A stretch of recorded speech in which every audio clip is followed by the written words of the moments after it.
Selamat siang. Pada 2022,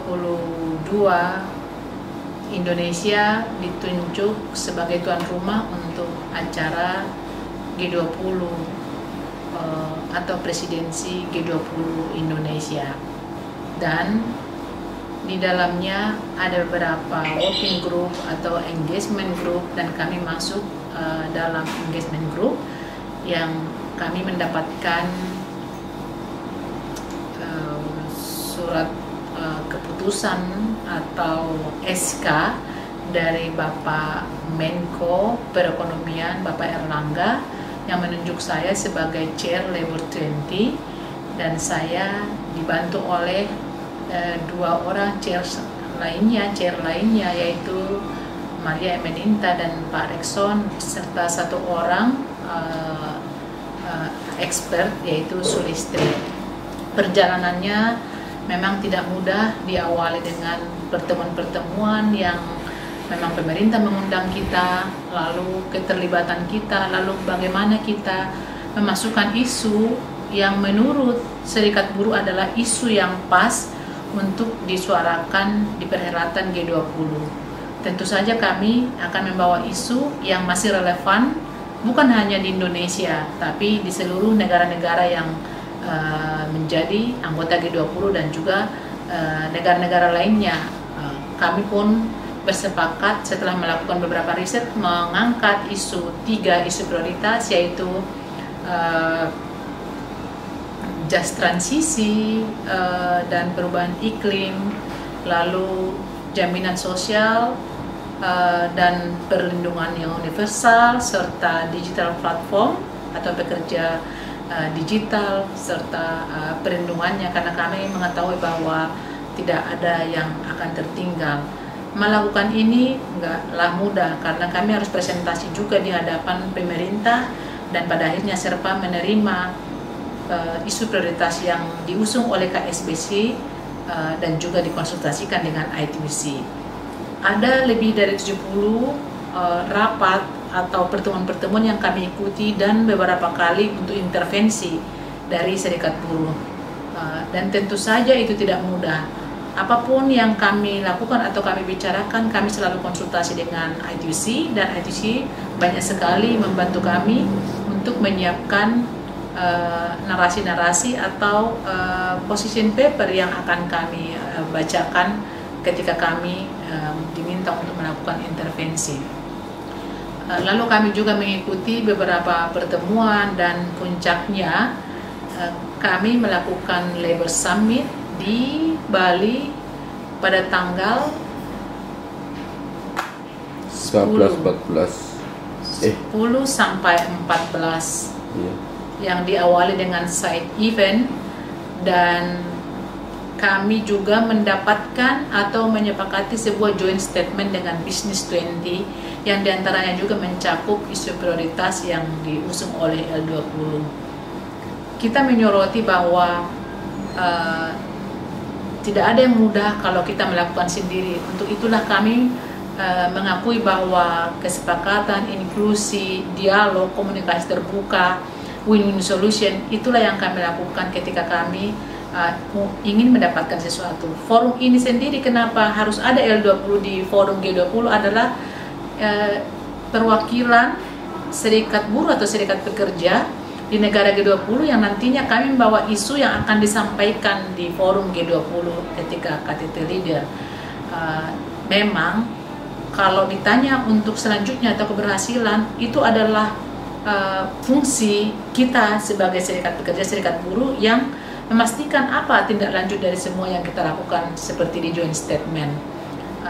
Memang kami berterima kasih karena tidak begitu banyak masalah yang kami hadapi, terutama dengan serikat buruh, serikat pekerja, karena di beberapa event seperti seminar, workshop, atau diskusi atau fokus grup diskusi, kami selalu melibatkan beberapa konfederasi besar untuk mengetahui apa sih yang dibawa KSBC untuk di forum G20 selaku yang mewakili serikat buruh, serikat pekerja di Labor 20. Jadi kami tidak sendiri, kami memaparkan itu semua, dan teman-teman konfederasi juga membantu kami, dan di sini saatnya saya juga mengucapkan terima kasih kepada mereka yang telah mensupport dan juga menyepakati dan juga membantu kami di masa-masa sulit sampai kami melewati Labor Summit di Bali bulan November yang lalu. Kami memang tidak tahu seperti apa nanti ke depannya, tapi kami bersepakat terutama dengan bisnis 20 di Indonesia. Setidaknya kami bersepakat melakukan apa yang akan kami lakukan. Kalau negara-negara lain tidak akan melakukannya, itu urusan mereka, tapi kami akan membuktikan, kami akan melakukan sesuatu di sini sebagai tidak lanjut joint statement, supaya kami juga bisa nanti mengucapkan atau berstatement sesuatu di G20 India. Jadi kami akan berangkat dengan yang kami lakukan di Indonesia supaya itu menjadi best practice untuk negara-negara lain. Saya juga mendengar pujian dari berbagai pihak tentang mulusnya perjalanan kami, tapi itu bukan karena hebatnya buruh atau hebatnya pemerintah Indonesia, tapi bagaimana seorang leader itu bisa menempatkan diri untuk mencapai kesepakatan-kesepakatan yang menguntungkan semua pihak.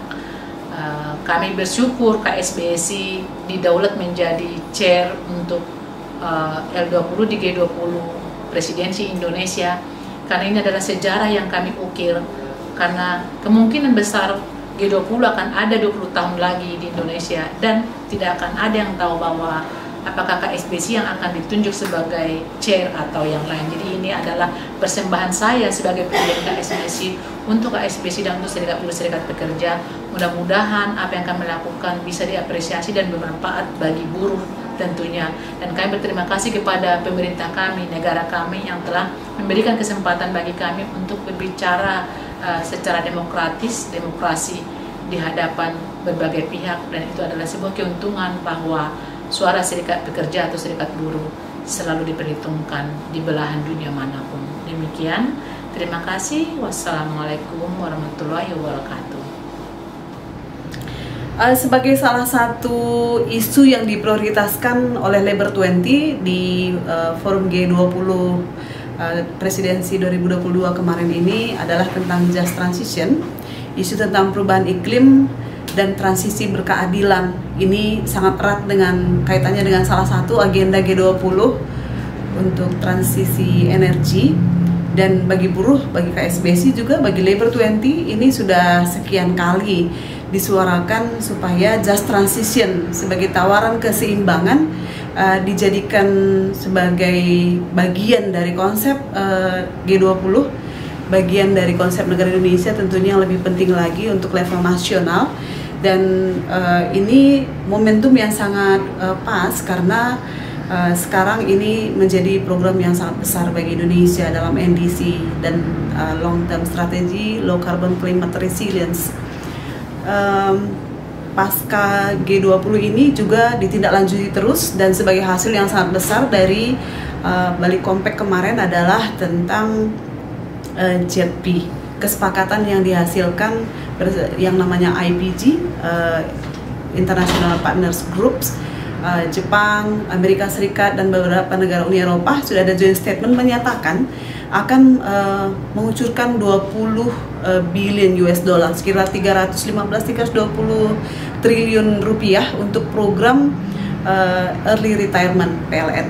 Dan ini saatnya memang momentum yang sangat tepat untuk harus ada konsep transisi berkeadilan bagi buruh. Seperti apa kemudian di sana ada CSO berperan mungkin dalam struktur ini untuk target 3 bulan pertama menentukan sekretariat, lalu kemudian juga skenario plan untuk 6 bulan ini harus diselesaikan. Jadi ini saatnya sekarang Labor 20 menindaklanjuti apa yang bisa dihasilkan secara konkret di Indonesia, tentu karena JETP ini Indonesia dengan IPG, dan akan bentuknya juga memang belum jelas apakah ini akan bentuknya hibah sekian persen, berapa persen, lalu kemudian investasi atau pinjaman. Nah, ini semua harus ditindaklanjuti dan diharapkan karena ini bagian dari keputusan G20 akan ada tekanan-tekanan dari negara donor terhadap pemerintah Indonesia, dan saatnya elemen sosial, masyarakat sosial termasuk serikat buruh ikut di dalam tetapi bentuk konkretnya belum terlalu jelas. Apakah memang hanya pemerintah, lalu kemudian seperti biasa forum konsultasi yang melibatkan elemen sosial masyarakat dan serikat buruh, atau secara teknis ikut di dalam. Ini akan ditindaklanjuti terus. Dan pasca Labor Summit juga ada beberapa planning yang direncanakan sebagai follow up, menyepakati bersama B20, Kadin dan Apindo, supaya ada juga level nasional hal-hal yang bisa dijadikan konkret untuk ke depan. Pertama-tama saya ingin mengucapkan terima kasih kepada semua pihak yang sudah support kegiatan Labor 20 tahun 2021 dan juga 2022, khususnya kepada pemerintah, kepada ILO, kepada organisasi pengusaha dan juga kawan-kawan konfederasi serikat pekerja serikat buruh yang ada di Indonesia dan juga teman-teman NGO. Terima kasih banyak supportnya dan juga dari engagement dan working group yang ada di G20. Selanjutnya terkait dengan isu prioritas dari Labor 20 yang salah satunya adalah perlindungan sosial universal bagi seluruh masyarakat Indonesia. Ini sangat penting dan sangat inline dengan rekomendasi dari G20 dan juga Employment Working Group. Bahkan ini juga sangat inline dengan beberapa rekomendasi dari engagement yang ada. Berbicara tentang perlindungan sosial universal, ini sangat dibutuhkan di Indonesia dan bisa mencakup ke seluruh jenis pekerja yang ada di Indonesia, khususnya untuk teman-teman yang bekerja di sektor-sektor yang rentan, seperti teman-teman yang sebagai buruh migran yang bekerja di domestik, pekerjaan-pekerjaan domestik dan juga care ekonomi, dan juga pekerja platform workers. Ini sangat membutuhkan perlindungan sosial, karena hanya dengan perlindungan sosial yang baik, yang universal, yang bisa meningkatkan kesejahteraan mereka. Banyak tantangan yang dihadapi oleh pekerja platform workers di Indonesia. Salah satunya adalah terkait dengan hubungan kerja ataupun status kerja mereka. Apakah mereka sebagai pekerja yang memiliki hubungan kerja atau hubungan kerja mereka bersifat kemitraan.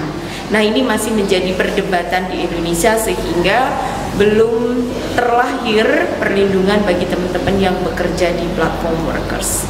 Sementara beberapa pengalaman internasional sudah ada terkait perlindungan pekerja di platform, sehingga itu bisa menjadi referensi dan rujukan bagi Indonesia untuk memberikan perlindungan yang lebih baik lagi bagi pekerja platform.